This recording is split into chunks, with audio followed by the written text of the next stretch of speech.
അസ്സലാമു അലൈക്കും. എന്താ വർത്താനൊക്കെ? എല്ലാവർക്കും സുഖമല്ലേ? പിന്നെ നാളെ ഇലക്ഷന്റെ റിസൾട്ട് വരുന്ന ദിവസമാണ്. അപ്പോ ഞാനൊരു വീഡിയോ കണ്ടിട്ടുണ്ടായിരുന്നു കേട്ടോ. നമ്മളെ ബഹുമാനപ്പെട്ട മുഖ്യമന്ത്രി ശ്രീ പിണറായി വിജയൻ സാറും അതേപോലെ കുഞ്ഞാലിക്കുട്ടി സാഹിബ്, ഷാജി സാഹിബ് ഇവരൊക്കെ കൂടിയിട്ട് ഒരു ടേബിളിന്റെ മേലെ ഇരുന്നിട്ട് ഫുഡ് കഴിക്കുന്ന രംഗം ഞാൻ കണ്ടിട്ടുണ്ടായിരുന്നു. ഇപ്പോഴല്ല, കുറച്ച് മുന്നേ കണ്ടു കേട്ടോ. ഞാൻ ചിന്തിച്ചു പോണത്, ഇത്രയും വലിയ നേതാക്കന്മാർ അവർ ഭയങ്കര സൗഹൃദത്തിലാണ്.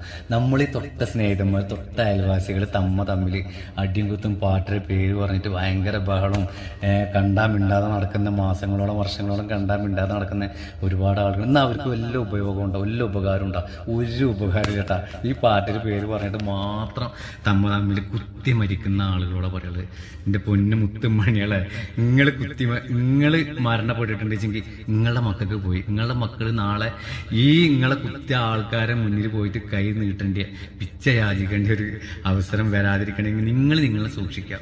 എനിക്ക് പറയാനുള്ള ഒറ്റ കാര്യം മാത്രമേ ഉള്ളൂ. അതേപോലെ തന്നെ മക്കളിനെ അങ്ങനത്തെ കാര്യങ്ങൾക്കൊക്കെ പറഞ്ഞേക്കുമ്പോൾ നമ്മൾ സൂക്ഷിക്കാം. നമ്മളെ പോലെ തന്നെ അല്ലേ എത്ര ആൾക്കാരുണ്ട് ഒഴിഞ്ഞു നിൽക്കുന്ന ആളുകൾ, അവരെ കണ്ടിട്ട് നമ്മൾ പഠിക്കണം.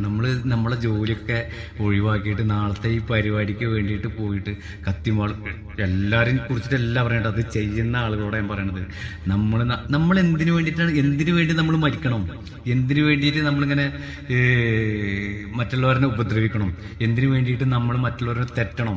അതിന്റെ ആവശ്യമൊന്നും. നമുക്കൊരു പാർട്ടി ഉണ്ട്, ആ പാർട്ടി നമ്മളെ മനസ്സിലുണ്ട്, ആ ഒരു വോട്ട് നമുക്കുണ്ട്. ആ വോട്ട് നമ്മൾ ചെയ്ത് കഴിഞ്ഞ് ഇനി എന്തായാലും നമ്മൾ മരിച്ചാലും ശരി അവരെന്നെ ഭരിക്കും. ആരായാലും, കോൺഗ്രസ് ആയാലും മാർക്സിസ്റ്റ് ആയാലും ആരായാലും അവരെന്നെ ഭരിക്കും. അപ്പം നമ്മൾ ഇങ്ങനത്തെ പ്രശ്നങ്ങളിൽ നിന്ന് നമ്മൾ മാറി നിൽക്കുക കഴിയുന്നുണ്ട്. കാരണം നമ്മളെ വൈഫൊക്കെ എത്ര കഷ്ടപ്പെട്ടിട്ടുണ്ടാവില്ലേ, എത്ര ടെൻഷൻ അടിക്കണം നാളത്തെ ഒരു ദിവസത്തിനെ കുറിച്ചിട്ട്. നാളെ പോയി കഴിഞ്ഞാൽ എങ്ങനെയാണ് നമ്മളെ മുന്നിൽ വന്ന് എത്തിപ്പെടുക എന്നുള്ള ഒരു ടെൻഷൻ. നമ്മളെ മക്കൾ പോകുമ്പോൾ പാപ്പാർക്ക് ടെൻഷൻ ഉണ്ടാവും അല്ലേ? അങ്ങനെ ഒന്നും ഇല്ലാതിരിക്കാൻ വേണ്ടിയിട്ട് നമ്മൾ പ്രത്യേകം ശ്രദ്ധിക്കുക. മക്കളോട് പറഞ്ഞു മനസ്സിലാക്കി കൊടുക്കുക, ഭർത്താക്കന്മാരോട് ഭാര്യമാർ പറഞ്ഞു മനസ്സിലാക്കി കൊടുക്കുക. ഇല്ലാച്ചെങ്കിൽ ഈ വീഡിയോ നിങ്ങളുടെ ഭർത്താക്കന്മാർക്കും മക്കൾക്ക് അയച്ചു കൊടുക്കുക കേട്ടാ. നല്ല സൂക്ഷിക്കുക, ചിന്തിക്കുക, എന്തിനു വേണ്ടിയിട്ട് ഞാൻ മരിക്കണം, എന്തിനു വേണ്ടിയിട്ട് മറ്റൊന്റെ അടി കൊള്ളണം. അടി കൊണ്ട് കൈയിന്റെ എല്ല് പൊട്ടിയാൽ അത് ഏറ്റ് നമ്മളെ അധ്വാനിച്ച കാശ് എടുത്ത് ഹോസ്പിറ്റലിൽ പോയിട്ട് നമ്മൾ കിടക്കണം 2-3 മാസം. അപ്പൊ അതും കൂടി ശ്രദ്ധിക്കുക. പിന്നെ എനിക്ക് പറയാനുള്ള ഒരു കാര്യം, എൻ്റെ ഒരു ചെറിയ പാട്ടുണ്ട്, അതും കൂടി നിങ്ങളൊന്ന് കേൾക്കുക. അതുകൂടി സൈക്കിളിങ് കേട്ടാ. Okay, thank you. മനുഷ്യനെ സ്നേഹിച്ച് നോക്ക്, മനസ്സിനകത്തൊരു പള്ളിയുണ്ടാക്ക്.